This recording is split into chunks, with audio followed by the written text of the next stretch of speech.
Assalamualaikum warahmatullahi wabarakatuh. Jumpa lagi dengan saya Firman Wanipin dalam channel YouTube dan TikTok Cilote Wanipin. Hari ini Firman Wanipin bersama dengan narasumber yang luar biasa sekali. Nama beliau adalah Dr. Adus Dasril Ilyas. Beliau adalah mantan ketua wilayah Muhammadiyah Provinsi Sumatera Barat.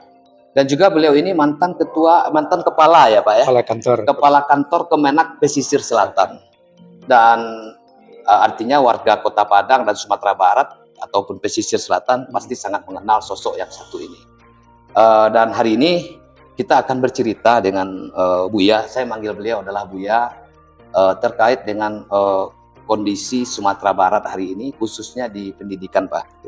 Artinya muatan pelajaran agama di Sumatera Barat dan juga Kota Padang dan kabupaten kota itu muatannya mulai berkurang, saya lihat Pak.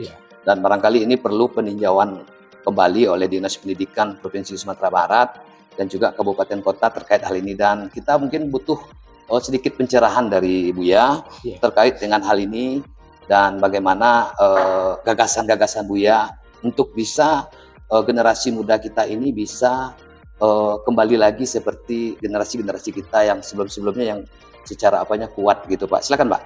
Silakan Bu ya. Pak Firman. Assalamualaikum warahmatullahi wabarakatuh. Waalaikumsalam warahmatullahi wabarakatuh. Berkenaan dengan apa yang Pak Firman sampaikan, kondisi pendidikan khususnya pendidikan agama di Sumatera Barat. Di satu pihak mungkin kita masih bergembira dalam arti bermunculannya lembaga-lembaga pendidikan Al-Quran, Tafiz ya Pak. Khususnya dan bermunculan di Sumatera Barat.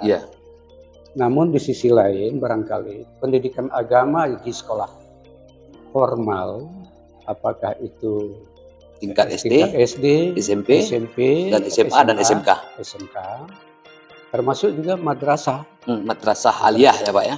Kamu dari sanawiyah, dari ibtidaiyah, sanawiyah dan aliyah.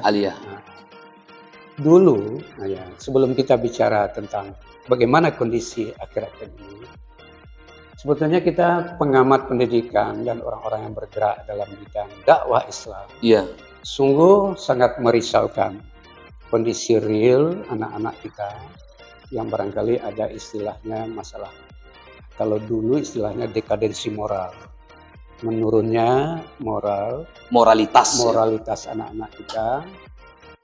Mungkin diawali dari berkurang dan menipisnya pendidikan agama itu di lembaga formal tadi.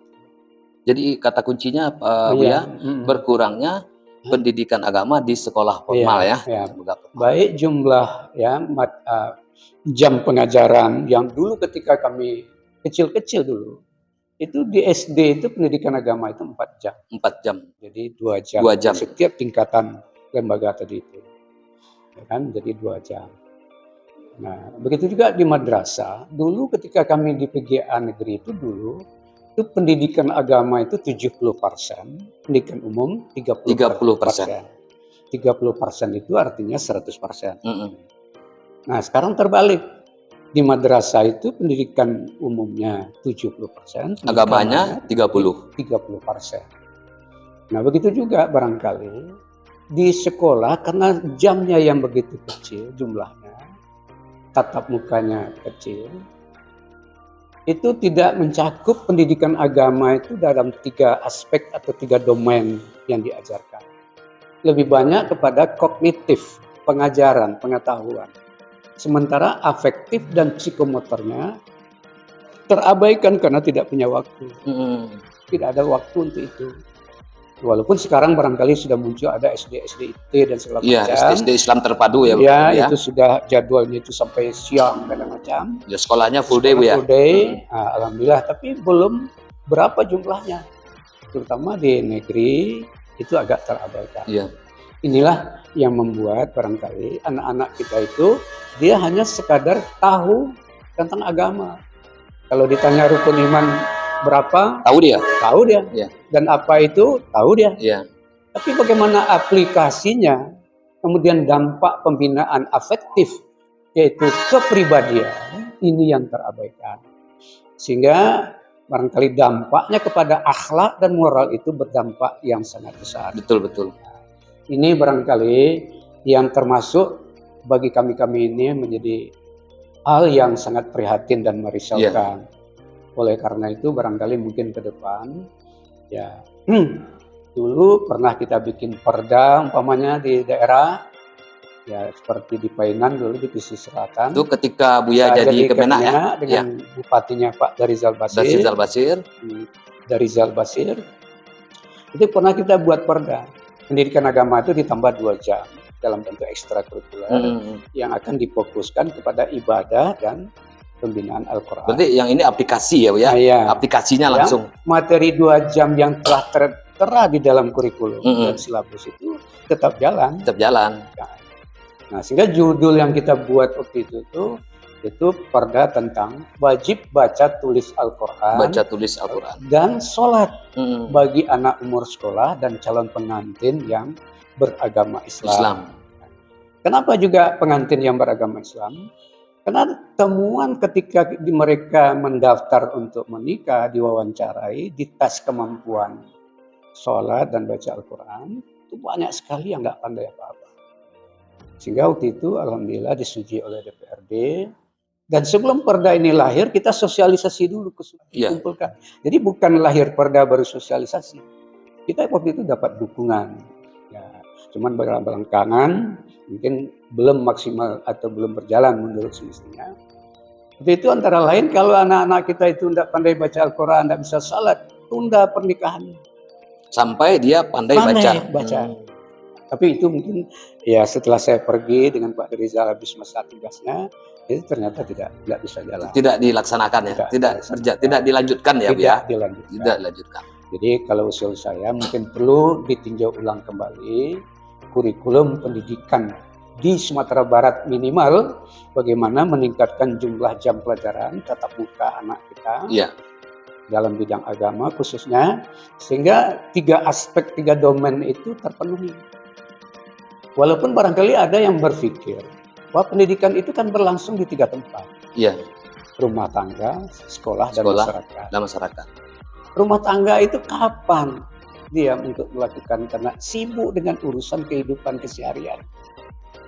Dan yang menjadi ibu dan bapak-bapak yang ada di rumah tangga saat ini adalah hasil produk yang sudah diminimalkan pendidikan agama. Bagaimana dia mengajarkan agama? Kewalahan dia Bu. Kewalahan. Nggak bisa. Sulit untuk mengajarkan. Nah, di samping tantangan kehidupan yang mendesak dalam perekonomian, nggak mungkin. Nah, kita harapkan pendidikan dari masyarakat. Ternyata masyarakat juga susah untuk mendukung pendidikan agama itu secara simultan. Nah, jadi barangkali ini mungkin adalah tugas kawan-kawan di legislatif, ya bagaimana meninjau ulang kembali. Sehingga memang bagaimana generasi kita ke depan, apalagi tantangan semakin berat. Masalah narkoba, LGBT, ya kan? Ya kabarnya LGBT angkanya di Sumbar cukup tinggi kabarnya Bu ya. Nomor 5 di Indonesia. Luar biasa. Nomor 5 LGBT. Walaupun alhamdulillah kita berterima kasih pada MUI Indonesia itu ditolak kedatangan tim dari Amerika yang untuk minta dilegalkan. Tim LGBT nih, LGBT ini ya. Aduh, kacau ini. Nah, sementara Sumatera Barat itu ternyata termasuk ranking 5 jumlahnya. Saya nggak tahu persis angkanya 80.000 atau 8.000. Kalau di daerah Jawa itu sampai 310.000 jumlahnya. Itu kan generasi Islam juga. Umat Islam juga. Yang paling banyak itu adalah anak-anak kita umat Islam. Ya, maaf, barangkali di Sumatera Barat pun, karena saya pernah bertugas di Departemen Agama, ya kan, itu kita mendapatkan data dan angka. Banyak anak-anak kita saat ini yang terpaksa menikah di bawah umur. Kenapa? Karena sudah terlanjur hamil sebelum nikah. Pernikahan dini ya Bu ya. Pernikahan dini. Jadi anak-anak bawah umur yang dan itu tidak boleh menikah di bawah umur itu menikah. Harus pengadilan agama dulu. Harus izin pengadilan agama. Kenapa? Dia harus dinikahkan karena dia sudah hamil. Jadi arti katanya Bu ya, para legislator yang ada yang hari ini, tahun ini yang masih bertugas dan mungkin legislator ke depan, agar meninjau kembali terkait dengan kurikulum ini ya, Ya, pendidikan pendidikan agama, agama, bagaimana keberadaannya di sekolah formal dan formal dan non non ya, formal, baik madrasah madrasah maupun maupun sekolah. ya, bagaimana ini jumlahnya bisa Ditambah lagi, ditambah, jangan seperti ini. Mm. Kenapa? Kalau masih seperti ini juga, generasinya yang lahir masih seperti itu juga. Iya. Yang kita khawatirkan adalah hari ini Sumatera Barat LGBT-nya tinggi, nah, ya kan, narkoba juga. Ya, narkoba itu sudah sampai ke desa-desa. Ya. Termasuk anak-anak yang suka ngelem itu banyak sekali informasi kita terima. Jadi barangkali Buya, mungkin pesan Buya kepada para pemirsa Celoteh Wanipin untuk closing statementnya Buya, apa yang harus kita lakukan dan seperti apa ke depannya Buya? Silakan Buya. Ya, pertama tentu kepada bapak-bapak kita pengambil kebijakan, ya kan, dalam bidang pendidikan, ya kan, terutama dari eksekutif dan legislatif. Ya, mungkin perlu kebersamaan kita kembali meninjau dengan tekad, dengan niat bagaimana menyelamatkan generasi muda kita, khususnya Sumatera Barat yang katanya falsafah hidupnya adat bersandi sara, syarat bersandi kita bulah, syarat mengatur adat memakai. Itu yang kedua, itu orang tua yang barangkali peduli dengan pendidikan anak-anak perlu memang barangkali mewaspadai, mengapa dengan pengawasan yang amat ketat kepada anak-anak kita, ya, dengan penambahan pendidikan di sore hari barangkali dengan mengaji, tambahan pendidikan agama seperti zaman dulu itu kan di surau istilahnya. Iya. Tuh. Kemudian ketiga, untuk mengantisipasi dampak dari ya mungkin narkoba, LGBT, para penegak hukum kita berharap ya menindak secara tegas, ya kan, sehingga LGBT, narkoba itu tidak terlalu merajalela menghabisi, merusak generasi kita menjadi generasi yang lost nanti. Iya. Tidak berguna apa-apa untuk dirinya saja tidak bisa. Apalagi kita berharap untuk berbakti pada orang tua, berbakti kepada masyarakat, bangsa dan agama, ya untuk diri dia saja tidak termampu. Iya, betul ya. Nah, inilah barangkali harapan kita, 3 komponen ini benar-benar memperhatikan pendidikan anak kita, khususnya pendidikan agama Sumatera Barat. Saya kira itulah barangkali. Terima kasih Pak Herman. Ya, sama-sama Buya. Banyak maaf, billahi taufik wal hidayah. Wassalamualaikum warahmatullahi wabarakatuh.